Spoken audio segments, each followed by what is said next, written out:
wheat sure is starting to look pretty out there. Morning, everybody. Welcome to Monday. Got a couple of bookkeeping things I need to take care of first thing while I was eating my breakfast. Our agronomist had me looking up some prices of chemical here on FBN. We're looking to change one of our main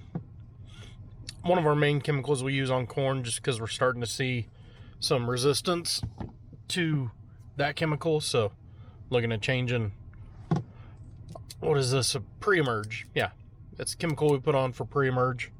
He said see what their price is on it. $60 a gallon. But you know, farmers, we just spray chemical for the fun of it. We like spending that kind of money. Hope you can sense the sarcasm there.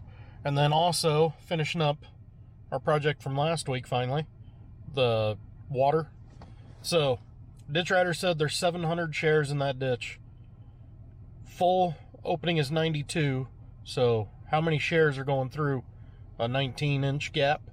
150 shares. I gotta check with the tuna. I believe it should be 160, so that divide probably is wrong. Need to be a little more precise in the math, but this just got me close. 10 shares is a lot of water.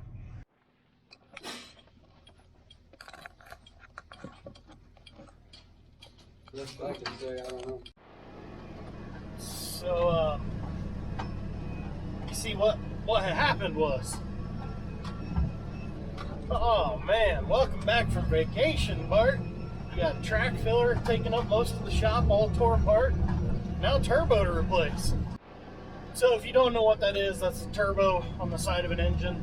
That one in particular is on the side of that white feed truck we have, the one the big tuna drives.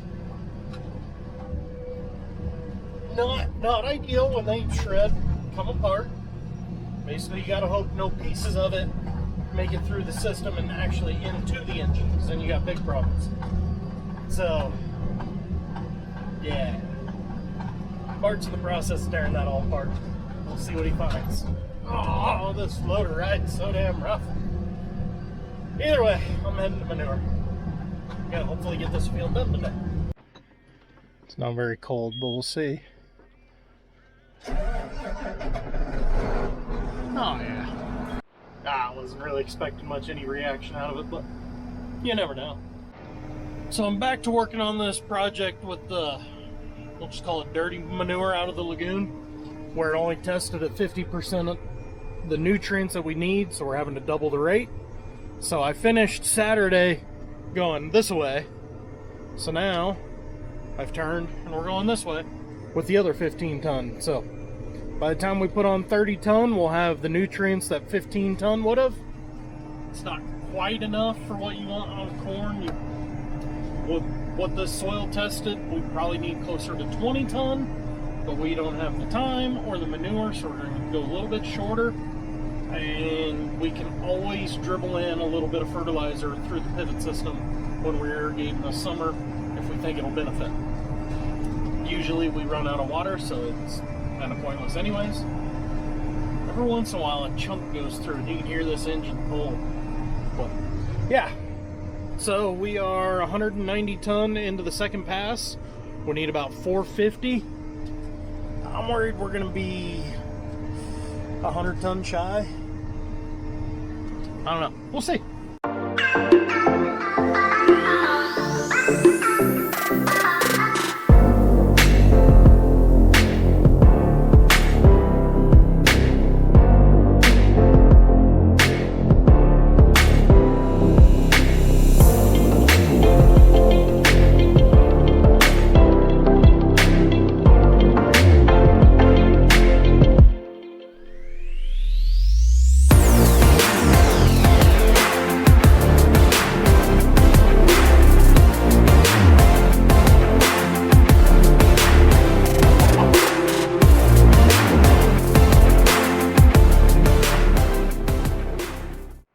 Alright, let's make a discovery together.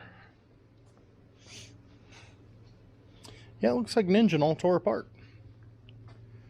Okay, turbo is out of there. Air to air has been pulled. I seen he's over there getting it cleaned out.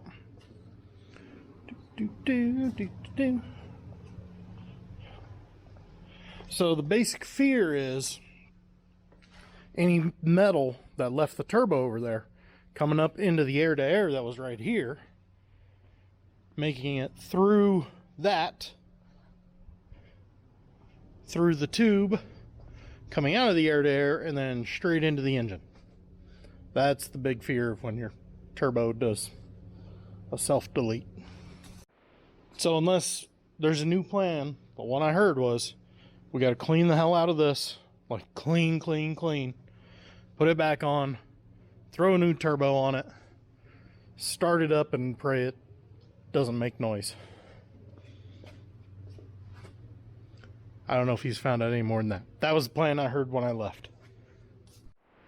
If I didn't talk about this project earlier, so our shaft size here for the axles to pivot on, there's two options: 2 7/8 and 2 5/16.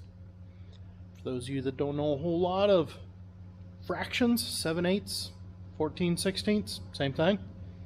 So take a 1/16 of an inch, either have 14 or 15. I measured 15 on that one, it was 14, so our shaft we got was wrong. Aaron patched in this, got it ready, so now we'll scab over the whole thing to reinforce it. We took the 2 15/16 inch shafts that we got from the local tub grinder company to a local mill, I don't know, metal shop. Let's just go with that. I don't know what to call them. They're gonna mill down that shaft a 1/16 of an inch to make it the right size, and then make the sleeves for it, because we got to build a new sleeve to go through there.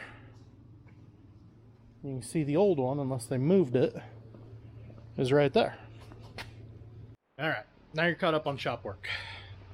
Let's go back to throwing poop around.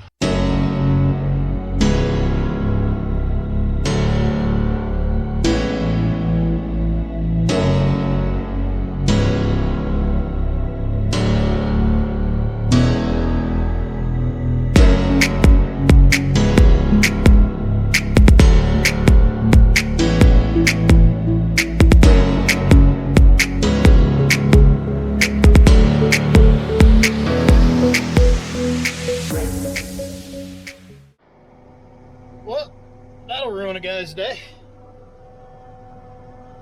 I'm gonna say it's time for a new fan belt. Check this out.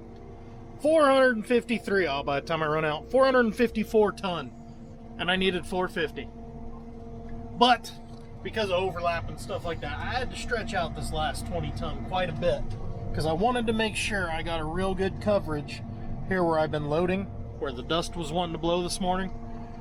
I don't want that blowing. I'd rather be a little short of 5 tons on the field and get that coated real nice. Now watch, the wind's gonna blow tomorrow, because you know it's March and the wind blows in March, and all that's gonna be gone, and then it's gonna go back to blowing. Oh well. So what I gotta do now, though, as you can see, my blinky light just won't go away.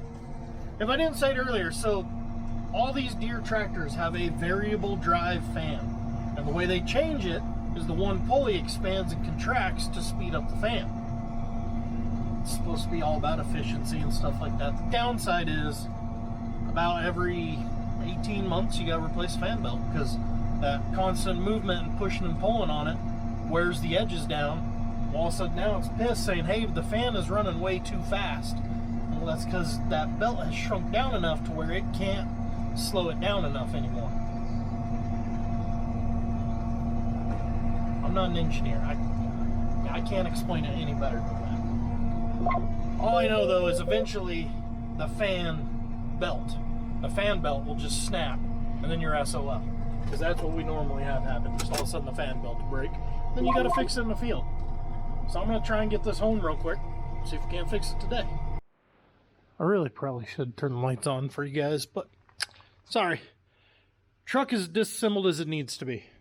Turbo is on order. There's one in the nation. We got to get it shipped direct from the factory. Fan-friggin-tastic. New air-to-air on order.